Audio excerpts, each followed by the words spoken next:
Elite Facts presents 10 things McDonald's doesn't want you to know. 10. Open on Christmas Day. Now, this one is actually pretty disgusting to think about. Nobody should be forced to work on Christmas Day, but it seems like this is a common thing that happens every year. In the past few years, McDonald's has encouraged its franchises to stay open on Christmas Day. Of course, this means that workers have to spend their holiday away from their families and friends, but hey, at least that giant corporation gets to make more money. Even then, that's debatable, as it's kind of hard to believe that someone would actually go to McDonald's on Christmas Day for a meal. Anyway, if you thought working on a national holiday was bad, try working on that day and not getting paid. In 2012, it was also reported that workers didn't get paid overtime for having to work on Christmas. So in addition to the fact that McDonald's employees rarely get paid fairly, some of them now have to work on Christmas Day for the same pay they get throughout the year. 9. Healthy options are actually worse for you.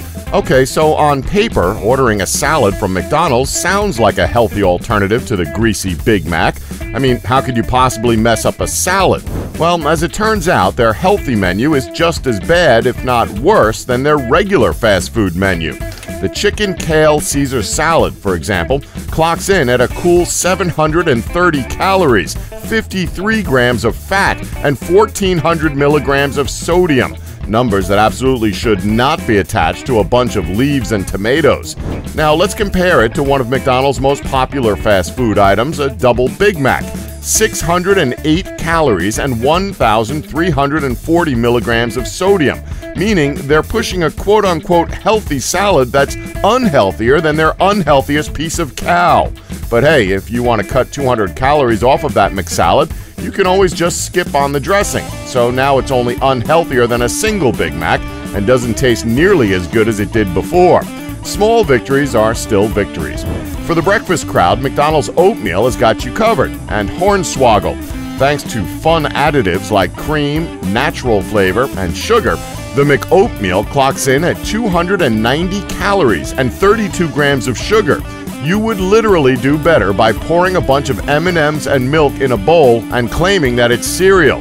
No, we're serious. For example, a regular-sized Snickers bar only has 208 calories and 30 grams of sugar.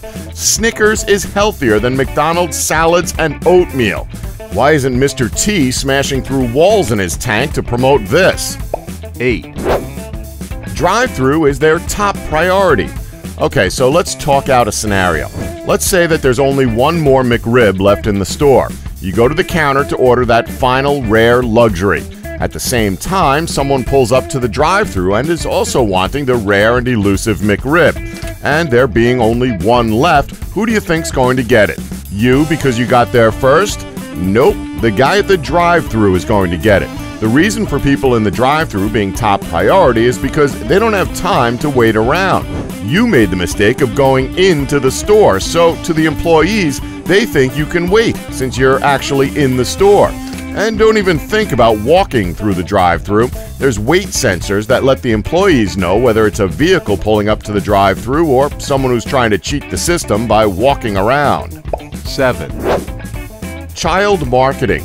Yep, blame McDonald's for making your children spoiled brats who scream at the TV saying, "I want it!" Most of us have had a Happy Meal or two in our lives. That's largely because McDonald's specifically targets children when marketing the restaurant.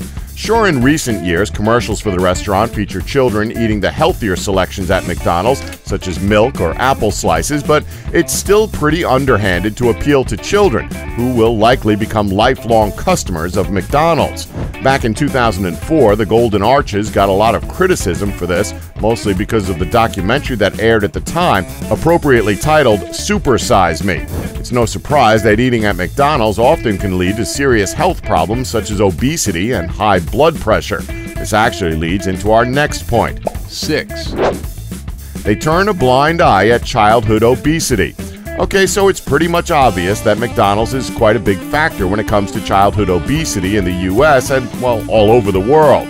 There have long been accusations that the fast food chain has a huge impact on the overall weight and health of children, but the restaurant refuses to directly acknowledge this. Instead, it has offered healthier options for children like juice instead of soda and fresh fruit instead of French fries. However, if we're being brutally honest, they could do a better job of making these wholesome choices more appealing to children.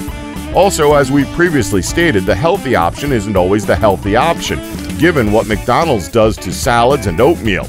Completely disregarding its role in childhood obesity isn't exactly noble either. 5.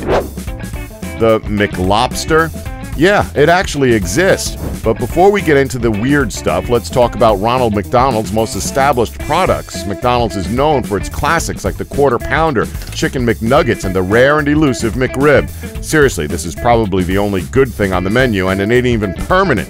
However, there are some other products the restaurant tried to sell the public on that didn't go over well at all. The McDLT was criticized for not having environmentally friendly packaging.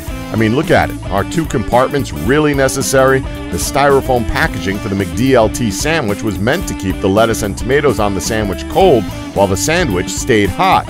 And don't even get us started on the McLobster.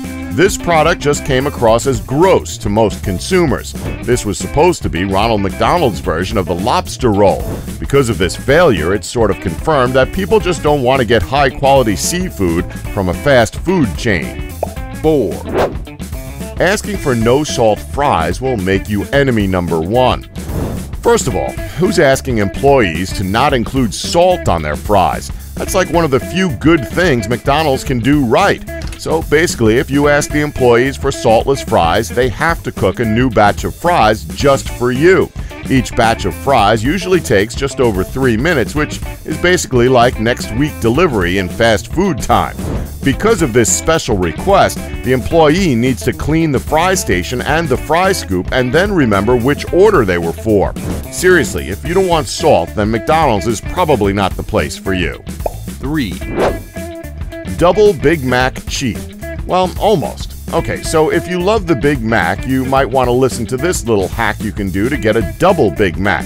The McDouble is basically identical to a Big Mac except for the fact that it's a little bit smaller and it has mustard and ketchup instead of lettuce and mac sauce. So order 2 McDoubles, which are usually just a couple of bucks, with those substitutions and you'll get 2 for less than the price of a Big Mac. Seems like a good idea to me. 2. McCoffee will McHurt. In 1992, a 79-year-old customer by the name of Stella Liebeck sustained some pretty serious injuries after she spilled a cup of McDonald's coffee on herself. Now, the story is pretty well known as it's pretty much the reason as to why we see all of those warning labels on hot drinks from various fast food joints. This was one of the biggest scandals in the history of the fast food chain. Liebeck had third-degree burns as a result of the coffee accident and was eventually awarded a little less than $500,000 for her injuries. Now, you'd think that would be a one-and-done sort of situation with McDonald's in terms of getting sued over piping hot coffee. Well, not exactly. Other hot coffee lawsuits have also plagued McDonald's since then. We're guessing people heard about Liebeck's big payday and figured they'd give the whole pressing charges thing a shot.